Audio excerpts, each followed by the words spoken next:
Hey everybody, welcome back to the channel, Sabaton Army. I got another good one for you today. We're going to be checking out the song Livgardet, or the Royal Guard. We're going to be doing both the English and the Swedish version of it. I'm going to check out, the only thing I'm going to do different in this video, I'm not going to watch a lyric video because there's two official music videos, one in English, one in Swedish. Both of them have subtitles, so I'm going to turn the subtitles on both of them. That way we save a little bit of time not having to watch the lyric video along with it. So we're going to watch both of the official lyric videos, both of the official videos. We're going to watch the Sabaton History, and we're going to watch a live performance. Where was this live done at? This live was at the Livgardet Music Awards. They did a performance of this, so hopefully that's cool. What I'll do is I will put the history in between the two official music videos. So we're going to do the Royal Guard first. We'll do the history, and then we'll do Livgardet, and then we'll do the live performance. So that's the lineup for tonight's video. This video, or this song, was requested by, I got 3 people's names on my list who requested this. I'm sure there were plenty others who requested it, but these were the first 3.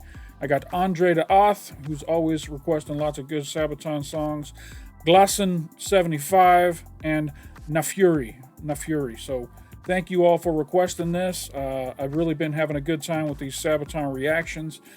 A little bit of big news here at Touchy Reactions. I just secured tickets to go see Sabaton when they come to the States on October 3rd.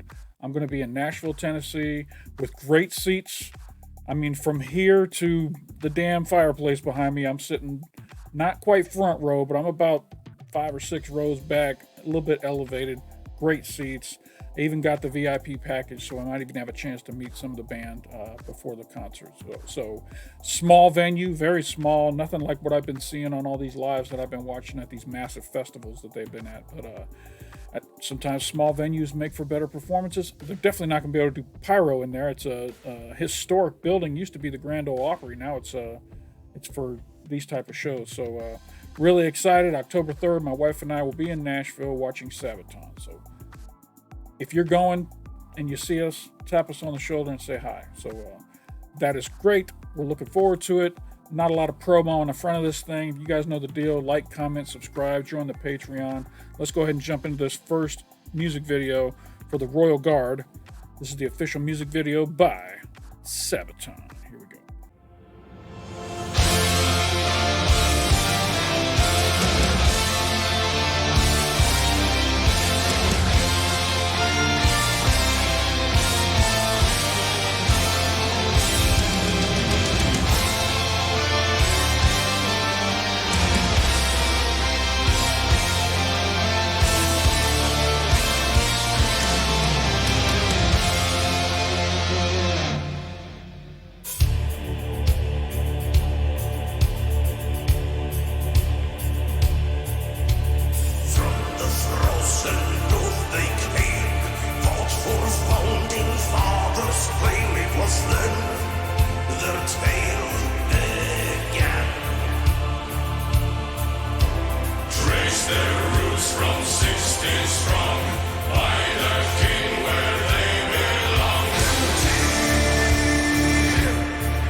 Those type of guns, you really had to make it count. You couldn't just be like spraying into a crowd because it takes so long to reload them.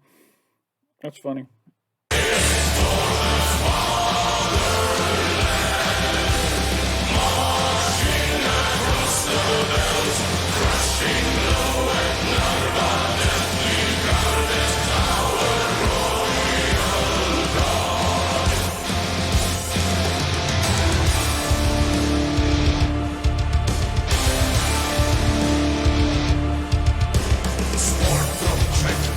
Of the throne,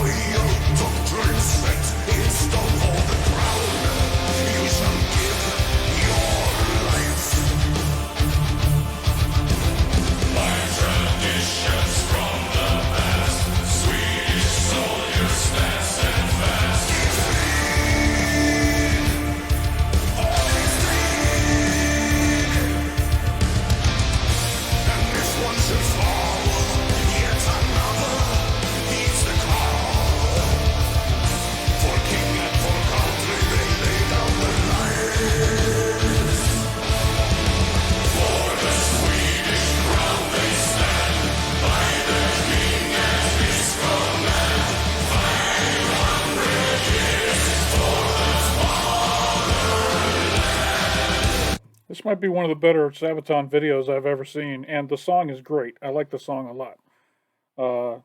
I'm pretty happy right now. I'm actually curious to see how different the Swedish version is from the English version. Again, the guys are acting very well. Their outfits look great. All the other actors are doing great. The cinematography is great. The song is great. This is good. I love it.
Excellent.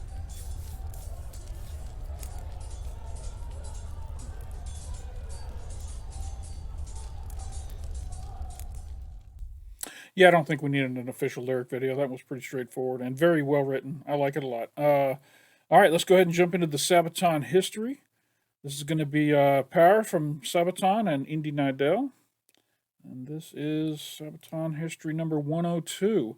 Livgardet, 500 years in service of the king. Sabaton history 102. Here we go. Sabaton. And welcome back to Sabaton History. This is about Livgardet.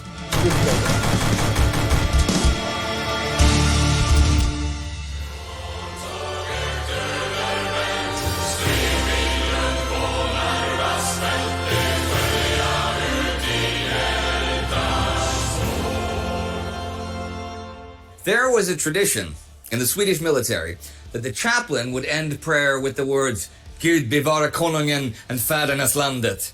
God protect king and fatherland. And the soldiers would answer, Gud hör det. May God listen. Such a devotion to the Swedish monarchy was nowhere stronger than in the Swedish Livgardet. The Livgardet, also known as Högvakten, the Royal Guards, or Slottsvakten, the Palace Guards, is one of Europe's oldest extant military formations still operating. Their history goes back to the origins of modern Sweden itself, back when Gustav Eriksson fought a bloody war of liberation for the dissolution of the Kalmar Union. In 1523, when Eriksson was crowned as Swedish King Gustav Vasa, he chose his 16 most loyal men for service in his royal bodyguard. In times of turmoil and war, when loyalties had a price and trust was hard to find, those 16 men were sworn to defend the Swedish king with their lives. From this time onwards, the Swedish Royal Guard would remain at the king's side to keep their monarch safe. Over the centuries, the guard would take on different names, weapons, and uniforms, but their duty remained unchanging. It began with the Royal Drabant Corps, Kungliga Drabantkåren, which has made up the core of the household guard since 1523. The term Drabant is related to the German Landsknechte and describes men who traditionally fought with halberds and estocks. And for a long time, the term Drabant was synonymous with soldiers closely guarding their king. Well, until it became cooler to use the French name Garde du Corps. In Sweden, much of the military tradition came from citizen cavalry, like the Stockholm Military Corps, which was formed in wartime for the defense of the capital. The Royal Drabant Corps took on many forms and temporary regiments, like Drabanterna Konungens Hofregemente, the King's Courts Regiment, the yellow-uniformed Gule Brigaden, Kungliga Majestäts Livgardet, and Konungens Livgardet, until the turn of the 18th century, when they became the Svea and Göta Livgardet, the predecessors of today's Livgardet.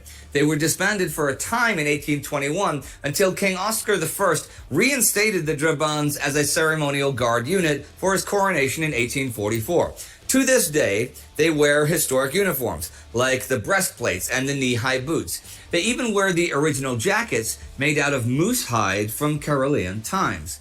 Each guard was outfitted with the best weapons, uniforms, and horses available to keep the Swedish royal family safe. They were elite, loyal, and obedient to the core. And their lives were expendable if it meant catching a bullet for the king. Their primary task in peacetime was to guard Stockholm Castle from spies and assassins, and pesky citizens with radical ideas. On their journeys through the country, the mounted royal guard accompanied the royal family and looked out for their safety. In 1619, a royal corps of halberdiers was formed, whose main task was to guard the palace in Stockholm. During the 30 Years' War, this also accompanied Gustavus Adolphus into battle, and in 1633 came back to Stockholm with his lifeless body. The halberdiers stayed at the palace and became the core of the guard regiment for Queen Christina and her royal household. Around the same time, Swedish General Lars Kage, a lifelong companion of Gustav Adolf, introduced grenadiers into the royal guards.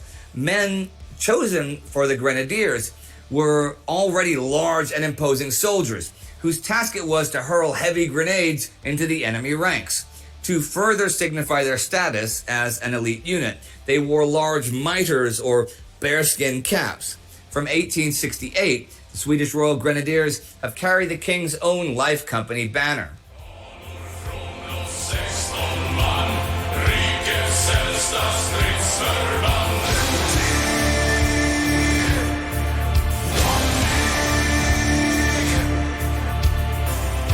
Vart vägen än bär, att beskydda gardets svärd. För konung och rike det viger sitt liv. Later in the 17th century, the dragoons were introduced into the royal guard.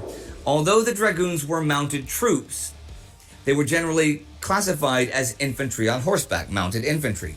Armed with short-barreled carbine rifles, they were fast and flexible and were often given security duties. In 1906, the Swedish Dragoons became officially known as the Mounted Royal Guard.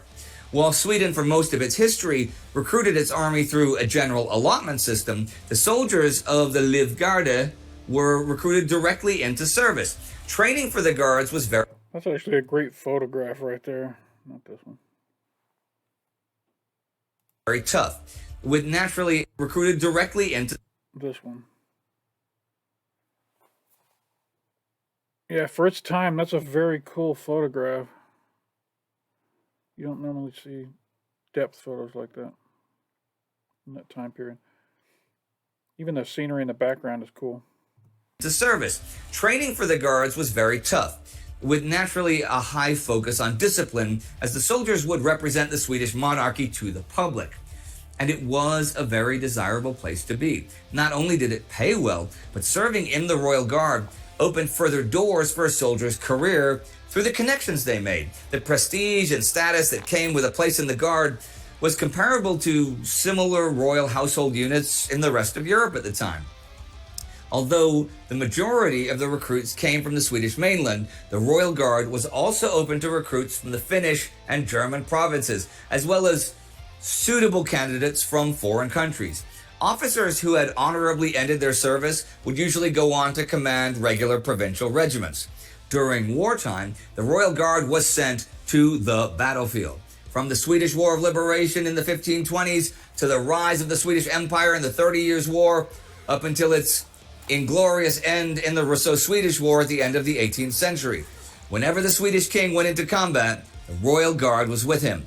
Under King Charles XII, Karl XII, the Royal Guard reached their numerically largest strength. Up to 2,600 men served as his personal vanguard in the battles of the Great Northern War.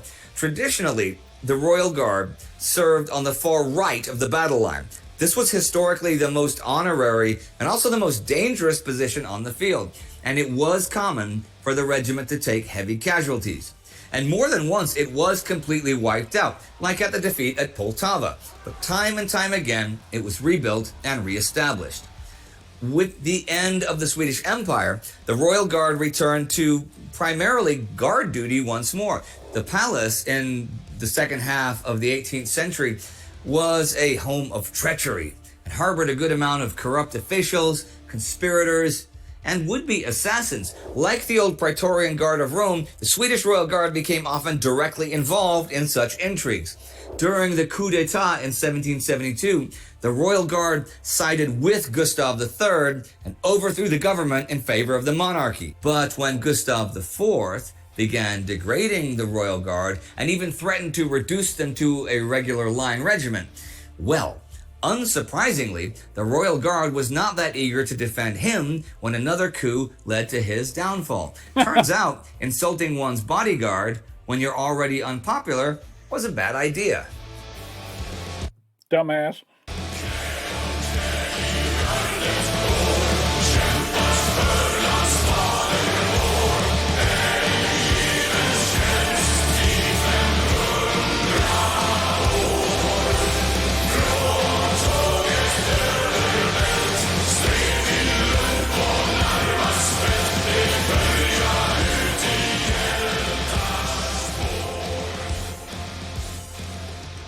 Well, with the end of the Finnish War in 1809, Sweden's time as a great military power was up. Still, the Royal Guard remained, guarding the royal family in Stockholm. Before the advent of a professional police force, they were also in charge of overseeing criminal prosecution and in command of firefighting.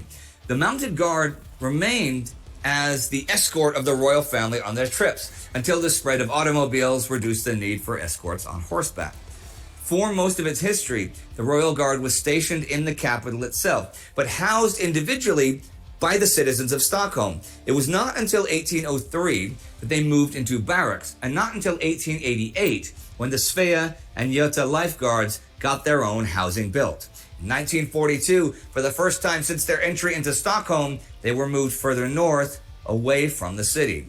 In 2000, the Svea Life Guard was officially disbanded, and most of its staff was incorporated into the modern Livgardet.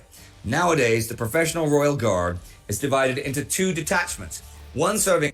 That was a cool helmet. Nowadays... That was a very cool helmet.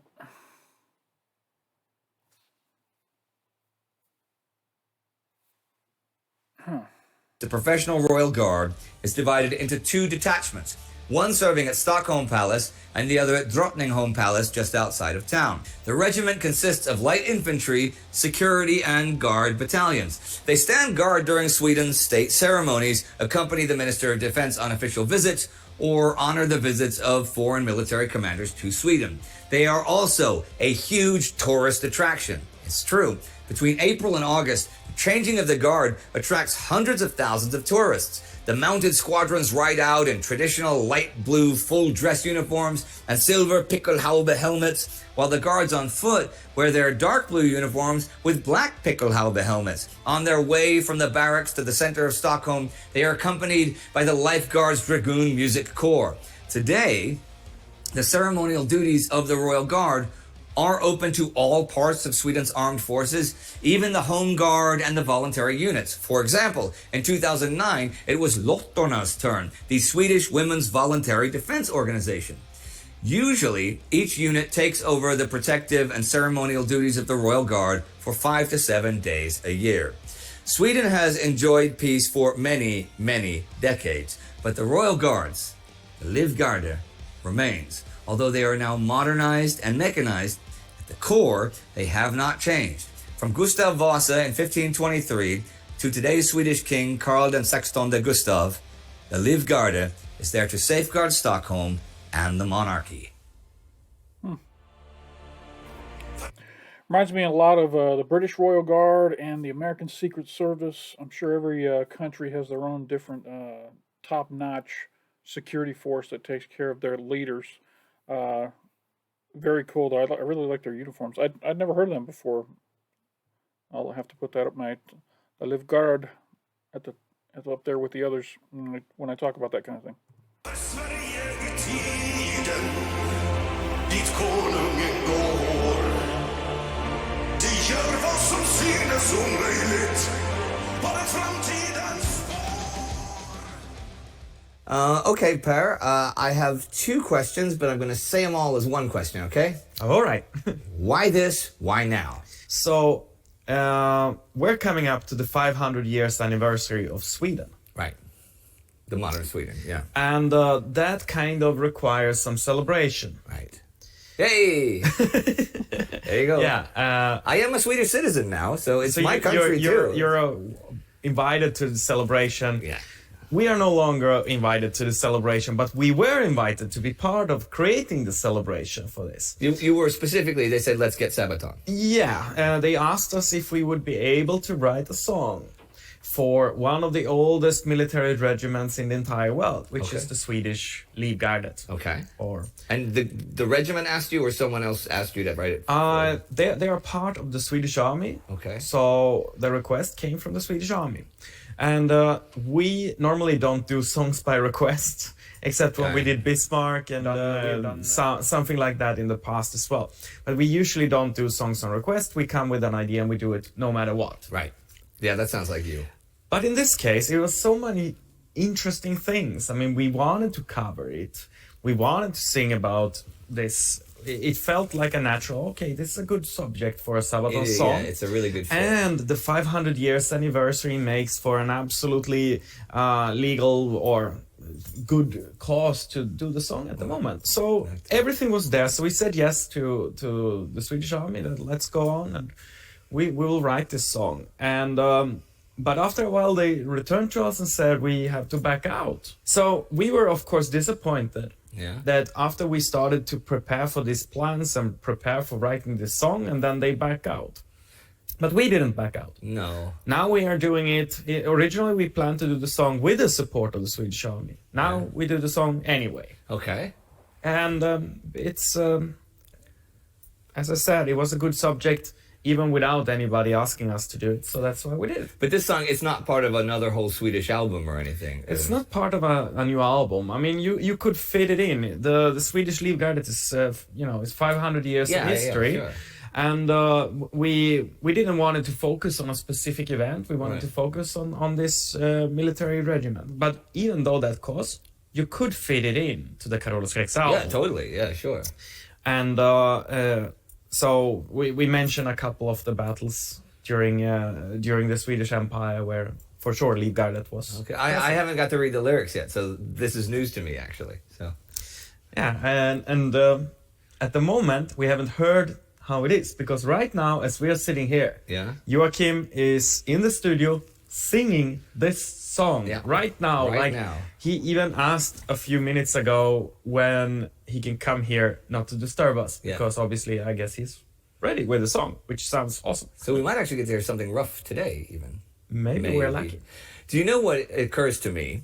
You say the Swedish army asked you to do this and then they backed out. Now, in the Wolfpack Part 2 episode, you explained to everyone in the world about your lack of compulsory military service by trying to be crazy because you couldn't be a fighter pilot or a submarine ace. But that couldn't have anything to do with it. Could it?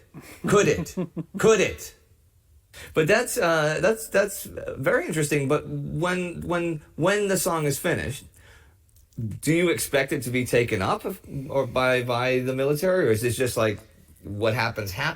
Whatever happens now. I mean, the song, everybody's able to enjoy the Sabaton songs, and I mean, obviously we write the songs for our fans. Yeah. So everybody, I hope and I believe that our fans gonna like it, because it's a kick-ass song. When it's the 500th anniversary, do you know of any specific celebrations or things they're gonna do? Have they asked other bands or things or artists to do stuff? As far as you know, I don't know anything about this. Well, was part of plans. Yeah. I was sitting together with the Swedish army planning activities around this, which obviously we are not part of.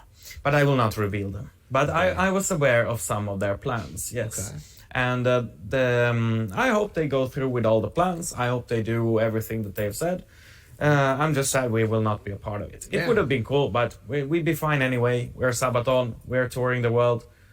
And It is kind of sad that Sabaton's kind of one of the jewels in the Swedish, culture that have done a lot of good things for Sweden and for all the neighboring countries as well, as far as covering their history and giving everybody a fair shake when it comes to their music. So it is kind of disappointing that they chose to uninvite them to the 500-year celebration.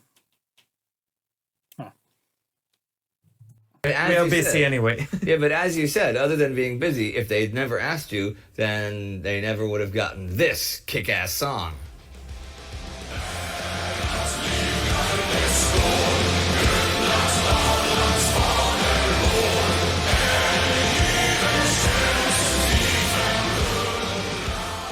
Well, that is it for today, but we'll see you next time, whenever that may be. Here on the Sabaton History channel.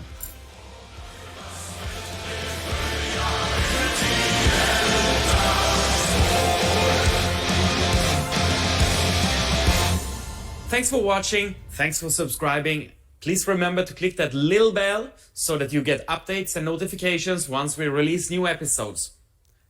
Jak się masz? And don't forget to support Sabaton on Patreon. That's what pays for a lot of these history lessons being done. So always support Sabaton. If you got to choose between supporting Touchy Reactions and Sabaton, give them the money because they're awesome.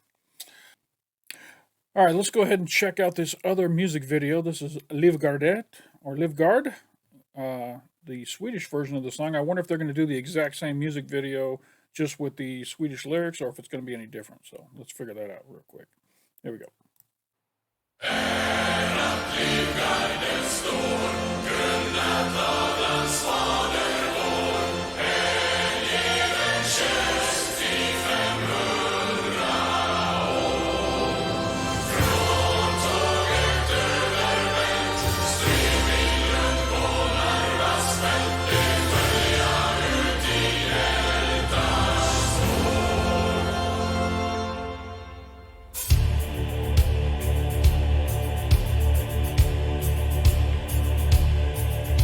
Smitt av eld och dalablod, frusen bark och hjältemod i en tid av krig, det stod.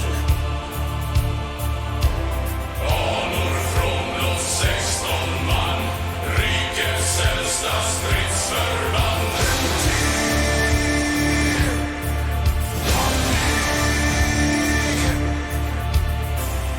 Vart vägen än bär, att beskydda gardets svär. För konung och rike det viger sitt liv. So this looks like a completely different music video, which is cool that they didn't just copy the other one. Enjoying it.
whole video is just them arguing over a map and having some nuts and spilling drinks. The other one had a little bit more action in it, but I guess you know, gotta have different tones for different videos.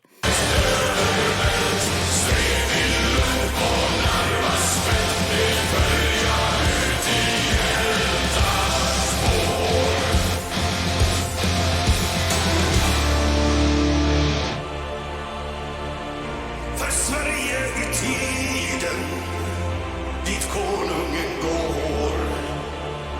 De gör vad som synes omöjligt, bara framtidens spår.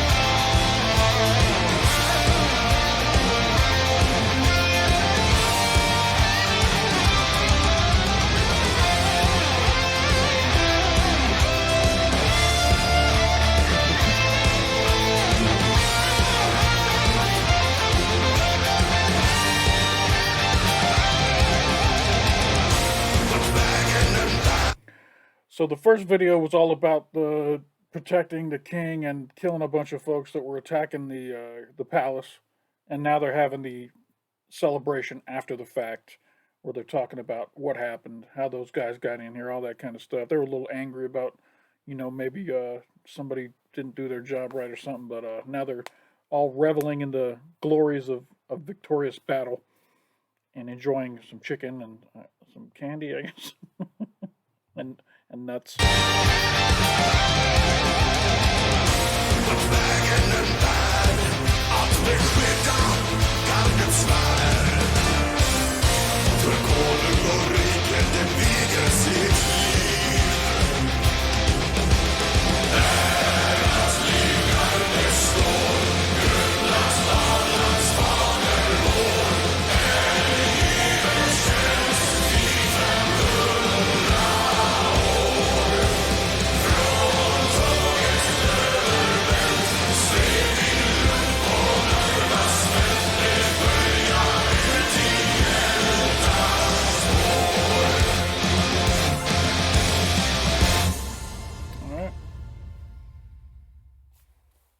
Alright, we're not going to make you guys sit through the credits. Now, last but not least, we're going to watch this live performance at the Del Carlia Music Awards. And I think this might be the first time I've done a live where it was something other than a concert. So this is going to be interesting for me. And here we go.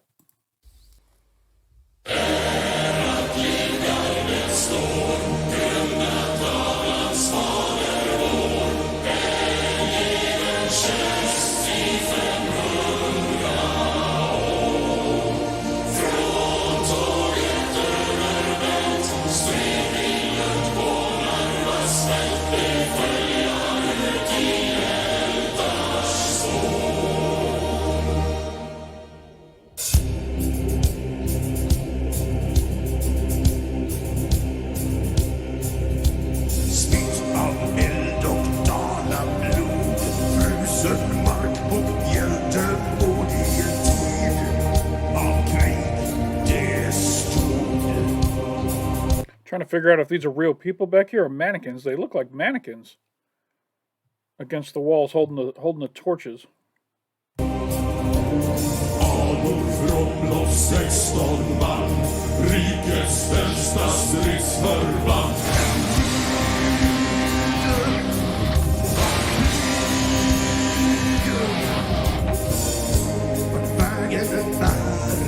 Att beskydda gardets värld.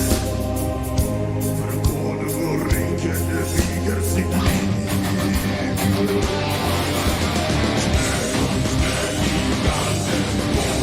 Kämpat för hans fadervår. En given tjänst i 500 år. Från tåget övervänd steg min lugn på Narvas fält. Det börja ut i hjältar spår. I'm guessing this must have been done in COVID times, maybe? Let me check the time on this. Yeah, 2021. When most of the award shows would just have the groups send in their videos of their performances. You just don't get the same kind of energy that you normally would get when you have to do that. But hey, in COVID times, we got to do what we got to do. So you got to give them a little bit of grace on that.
Sverige i tiden dit konungen går. Det gör vad som synes omöjligt, var det framtidens spår.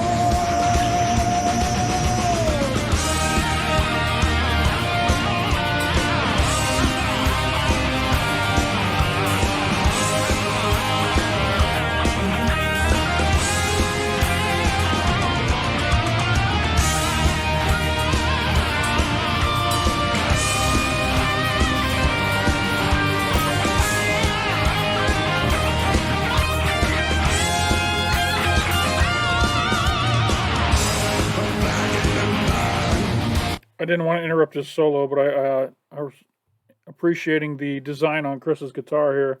That looks like the crest that's on the Swedish flag, the royal crest. Very cool. Reminds me of the Pear had a bass that was the Swedish flag. Looks very similar. Very cool.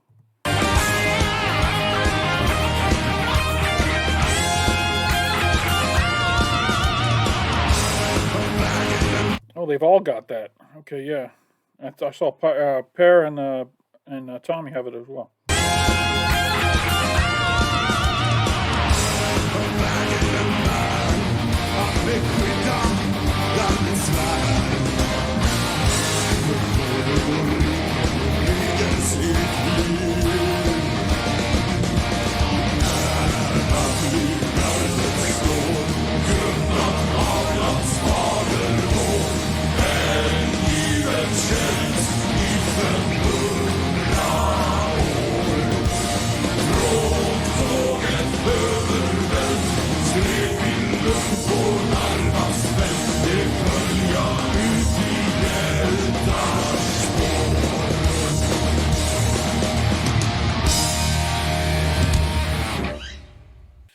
All right.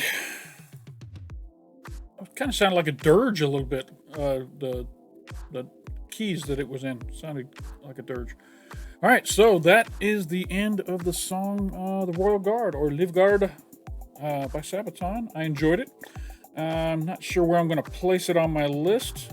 At this moment in time, it's not in my top 10, but it's definitely in my top 20. Probably like somewhere in the mid 15, 16, somewhere in that neighborhood. Good song. Everything rhymed in it. Even in both versions. So good job on that. That's all I got for this reaction. If you guys enjoyed it, hit that like button down below. If you're not already subscribed to the channel, hit that subscribe button down below. Hit that notification bell to let you know when I drop some new content. And if you want to support the channel financially, I got that Patreon link up in the corner. It'll take you right over there. So appreciate everybody who's been helping the channel and commenting. You guys are great in the comments, even when you're giving me crap. You guys have been giving me a lot of crap lately because I've recently released a bunch of songs that I didn't give great reviews to just because, you know, I'm honest. And sometimes my honest opinion rubs people the wrong way, but I'm sure you'd rather have someone telling you how they really feel than just sitting here going, man, that was the best song ever. I loved it so much. Yay. You know, I'm not that guy. If you want that guy, go to all them other channels that are reacting to Sabaton, and they'll kiss your ass and make everybody feel happy. I'm going to tell you my honest opinion. So when you hear me say I like a song, you know that I'm not bullshitting, and I like this song. So that's all I got for this reaction. Appreciate you stopping by, and don't forget to come on back.